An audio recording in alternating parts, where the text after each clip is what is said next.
Bonjour à tous, bienvenue dans une nouvelle vidéo Booktube, c'est-à-dire une vidéo dans laquelle je vais vous présenter et vous donner mon avis sur un livre, en l'occurrence le roman de Guillaume Musso, Demain.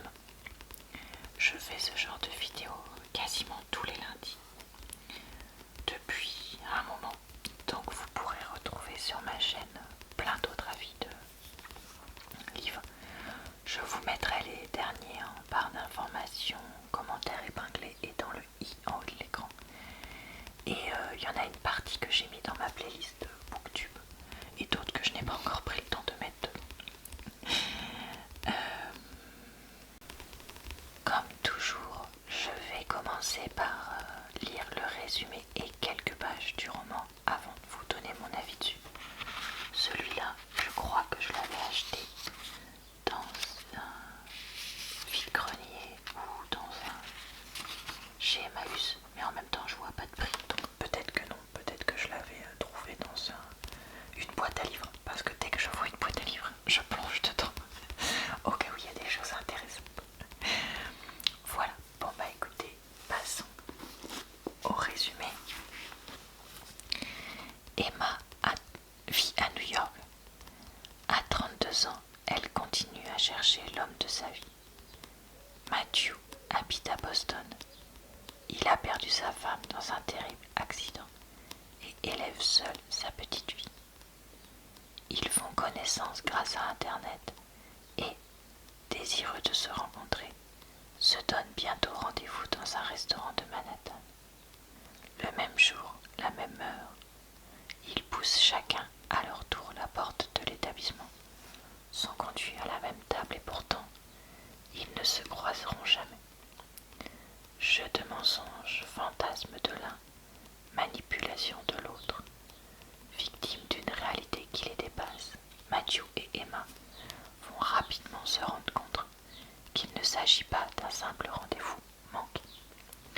Alors pour une fois, un résumé qui, je trouve, est intriguant, qui nous dit ils ne se croiseront jamais, mais sans nous révéler l'intrigue du livre, ce qui est parfois le cas dans les résumés, donc ça c'est cool.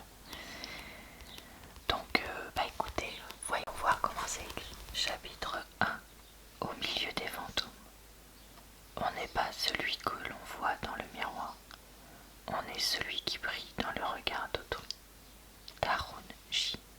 Deshpal. Université de Harvard, Cambridge, 19 décembre 2011. L'amphithéâtre était bondé, mais silencieux. Les aiguilles du cadran en bronze de la vieille horloge murale marquaient 14h55. Le cours de philosophie délivré par Matthew Chapiron touchait à sa fin. Assise au premier rang, Erika Stewart, 22 ans, dévisageait son professeur avec intensité. Depuis une heure, elle cherchait sans succès à capter son attention, buvant ses paroles, hochant la tête à chacune de ses remarques. Malgré l'indifférence que rencontraient les initiatives de la jeune femme, le prof exerçait sur elle une fascination chaque jour plus grande. Son visage juvénile, ses cheveux courts et sa barbe naissante lui donnaient un charme indéniable qui suscitait beaucoup d'émoi parmi les étudiantes. Avec son jean délavé, ses bottes en cuir vieilli et son pull à col roulé, Matthew ressemblait plus à un étudiant post-graduate qu'à certains de ses collègues, à l'allure stricte et austère que l'on rencontrait sur le campus. Mais davantage que sa belle gueule, c'était surtout son éloquence qui faisait sa séduction. Matthew Chapiron était l'un des professeurs les plus populaires du campus. Depuis 5 ans qu'il enseignait à Cambridge, ses cours passionnaient chaque année de nouveaux élèves. Grâce au bouche à oreille, plus de 800 étudiants s'étaient inscrits ce trimestre pour suivre son enseignement, et son cours occupait à présent le plus grand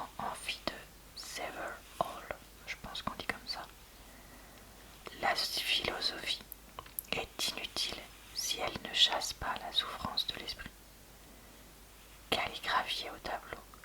La phrase d'Épicure constituait la colonne vertébrale de l'enseignement de Mathieu. Ses cours de philosophie se voulaient accessibles et ne s'encombraient pas de concepts abscons. Tous ces raisonnements étaient en prise avec la réalité. Chapiro débutait chacune de cette intervention en partant du quotidien des élèves, des problèmes concrets auxquels ils étaient confrontés, la peur d'échouer à un examen, la rupture d'une liaison amoureuse, la tyrannie du regard des autres, le sens à donner à ses études. Une fois cette problématique posée, le professeur convoquait Platon, Sénèque, Nietzsche ou Schopenhauer, je ne sais pas comment ça se dit, désolé. Et grâce à la vivacité de sa présentation, ces grandes figures donnaient l'impression de quitter pour un temps les manuels universitaires pour devenir des amis familiers et accessibles, capables de vous prodiguer des conseils utiles et réconfortants. Voilà pour ma lecture. Alors, je vais maintenant vous donner mon avis sur ce roman. Sachez qu'il ne m'a pas plu. On va commencer direct. Alors, ce n'est pas le premier Guillaume Musso que je lis. C'est pas un auteur que j'apprécie plus que ça. Loin de là d'ailleurs. Et j'avais lu, un livre de lui il y a 1 ou 2 ans. Et je vous en avais parlé et vous m'aviez dit, mais Laura, t'en as pas choisi un bon, prends plutôt celui-là ou celui-là. Et je crois pas que Demain faisait partie de ceux que vous m'aviez conseillé, mais bon, c'est pas grave. J'étais tombée dessus, donc voilà. Mais ouais, je l'ai pas aimé parce que au début, le personnage de Matthew est écrit, mais on se croirait vraiment dans un Daniel Steele. Il est beau, il est intelligent, il a du charisme. Ouais, bon, on va se calmer un peu parce que je veux bien qu'on décrive des personnages comme ça, mais là c'est un peu exagéré. Et le goût du veuf éploré, je ne peux pas comprendre complètement puisque j'ai la chance de ne pas être dans cette situation. Mais là, c'était un peu beaucoup méga lourd parce que ça revient et ça revient et ça revient. Et puis pouf, d'un coup, il change d'avis. C'était un veuf éploré qu'on nous a saoulé avec ça ou pas. Enfin, vous voyez. Bref, le personnage d'Emma, j'ai détesté. Son côté un peu narcissique, égocentrique, je veux un homme à tout prix, ne m'a pas du tout plu. Je la trouve beaucoup trop centrée sur elle-même. Elle a ce côté incapable de voir la beauté du moindre truc qui m'a donné envie de lui mettre des tartes. Alors là, je parle pas de quelqu'un qui serait vraiment diagnostiqué dépressif et auquel cas c'est une maladie et je l'entends tout à fait. Là, je parle de quelqu'un qui est juste, on dirait, feignante de la vie. Enfin, je sais pas comment dire, feignante du bonheur, peut-être. Je sais pas si j'arrive à expliquer clairement ce que je veux dire, mais voilà. Là, c'était trop, quoi. Trop lourd.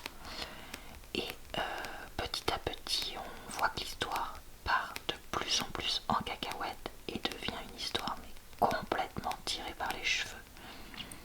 Avec un pseudo mystère, mode polar, mode film de science-fiction que j'ai trouvé, je suis désolée si vous adorez ce livre, mais moi je l'ai trouvé ridicule. J'ai trouvé ça mais nul, mais vraiment je me suis forcée à finir le livre parce que je voulais voir comment ça se finissait et vraiment voilà, tout le dernier tiers du livre j'ai pas du tout aimé ni accroché. Donc est-ce que c'est parce que c'est pas un des bons Musso? Peut-être. Est-ce que c'est parce que ça ne me convenait pas? Je pense que c'est plutôt ça. Moi je reste intimement convaincue qu'il y a des livres pour tout le monde sur Terre et que voilà, celui-ci n'était pas fait pour moi, c'est la vie. et c'est pas grave. Est-ce que je vous le recommande? Si vous aimez les livres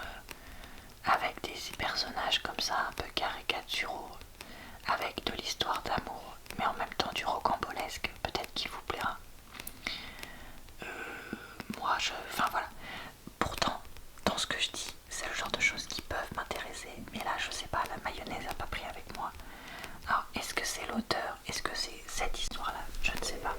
Mais je crois que je vais mettre en pause mes tentatives de Musso. C'est comme mes tentatives de Michel Bussy. Plus ça va, plus ça m'énerve. Donc je crois que voilà, ce genre d'auteur à succès qui écrivent des livres qui ne me conviennent pas, il faut que j'arrête. Chacun son truc. Moi, c'est pas des livres faits pour moi, bah voilà. Si c'est des livres faits pour vous, ben tant mieux pour vous. Voilà, bah écoutez, j'ai rien de plus à dire, donc je vais pas faire traîner la vidéo pour la faire traîner.